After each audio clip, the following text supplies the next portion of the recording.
अस्सलाम वालेकुम। All India मजलिस इत्तेहादुल मुस्लिमीन ज़िला फ़िरोज़ाबाद की जानिब से जुमातुल विदा बहुत बहुत मुबारक हो। और जुमे में दुआ करिएगा अपने मुल्क के लिए कि जो मुल्क हमारी महंगाइयों का सामना कर रहा है, एलपीजी के रेट जो बढ़ रहे हैं, और भी पता नहीं, अल्लाह तबारक व तआला बेहतर जाने कि हमारे मुल्क में कोई परेशानी, कोई मुसीबत ना आए। क्योंकि मुल्क हिंदुस्तान में सिर्फ हम नहीं रहते, हमारे और भी भाई रहते हैं। हमसे बड़े भी रहते हैं, हमसे छोटे भी रहते हैं, हिंदू भी रहते हैं, मुसलमान भी रहते हैं, सिख भी रहते हैं, ईसाई भी रहते हैं। किसी को भी कोई मुसीबत का सामना ना करना पड़े। आज एलपीजी के रेट बहुत बढ़ चुके हैं। हमारे फ़िरोज़ाबाद में कारखाने चलते हैं चूड़ी के, सारा काम कारखानों से होता है। अगर कारखाने बंद हो जाते हैं तो सबका ही काम बंद हो जाता है। ज़रा आप गौर करिए, कितने लोग रहते हैं, कितने बेरोज़गार हो जाएंगे कारखाने बंद हो गए तो। और हो चुके हैं कुछ कारखाने बंद, ऐसा नहीं कि नहीं हुए।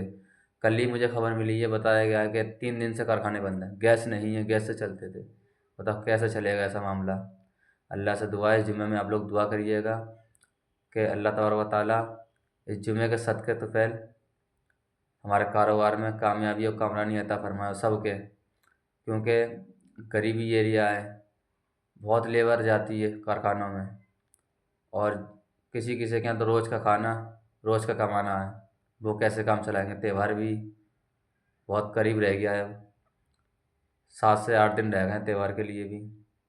तो आप लोग जुमे में दुआ करिए अपने मुल्क हिंदुस्तान के लिए। मैं सबसे कहूँगा कि सबकी राहत की दुआ करिए, अमन चैन सुकून बना रहे और हमारे कारोबार चलते रहें, किसी को कोई मुसीबत का सामना ना करना पड़े।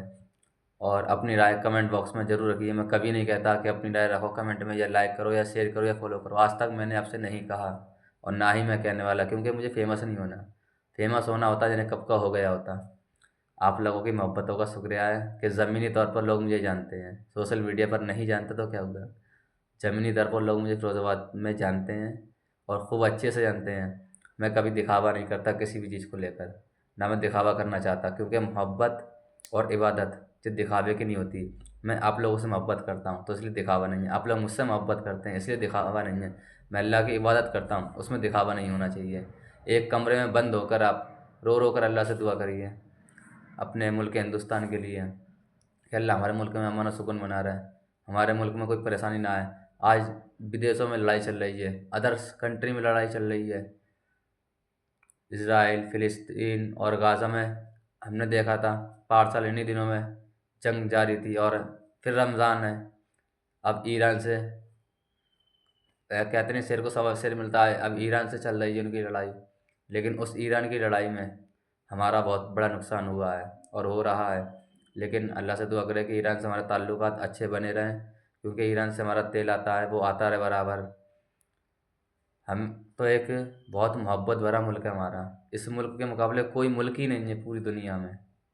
जितनी भाषा यहाँ बोली जाती हैं इतनी कहीं भाषा नहीं है, जितनी तहज़ीबें यहाँ इतनी कहीं तहज़ीब नहीं है, जितने लोग यहाँ इतने लोग नहीं हैं कहीं मोहब्बत वाले। हर जगह एक ही कलर चलता हमारे यहाँ, कॉन्स्टिट्यूशन ऑफ इंडिया है हमारे यहाँ। बाबा भीमराव अम्बेडकर दिया हुआ संविधान है कि सब अपनी बात को रख सकते हैं, और रील बनाने वालों को रील दिया जाता है, हमने सुना है। खैर कोई बात नहीं, हम तो रील बना रहे हैं। आप लोग अपनी राय कमेंट बॉक्स में ज़रूर रखिए, और अपने मुल्क हिंदुस्तान के लिए दुआ ज़रूर करिएगा, सब करिए दुआ। जो मंदिर में करना चाहे वो मंदिर में करें, जो मस्जिद में करना चाहे वो मंदिर में करें, जो गुरुद्वारे में करना चाहे वो गुरुद्वारे में करें, जो चर्च में करना चाहे वो चर्च में करें। लेकिन अपने मुल्क हिंदुस्तान के लिए दुआ जरूर करें, क्योंकि हमारा मुल्क महंगाइयों से ना जूझे, क्योंकि आमदनी इतनी नहीं है और ख़र्चे काफ़ी होते हैं। इस ईद के मौके पर अल्लाह ने जो लिखा है बेहतरीन लिखा हुआ लिखे। आप लोग दुआ करिएगा कि हमारे फ़िरोज़ाबाद के कारखाने चूड़ी के बहुत जल्द चालू हो जाएं, चलने लगें, क्योंकि सारा काम कारखानों से ही होता है। अगर कारखाने ही बंद हो गए तो सारा फ़िरोज़ाबाद का काम बंद होगा। खैर, वह तो इज़्ज़ मंतसा वह तो ज़िल्ल मंतसा। अल्लाह जिसे चाहे इज़्ज़त दे, अल्लाह जिसे चाहे ज़िल्लत दे। अला कुल्ली शैइन कदीर, वो हर शय पे कादिर है, वो बेहतर फ़ैसला लेगा। तो आप लोगों से गुजारिश है कि आप लोग दुआ ज़रूर करिएगा। अस्सलामु अलैकुम।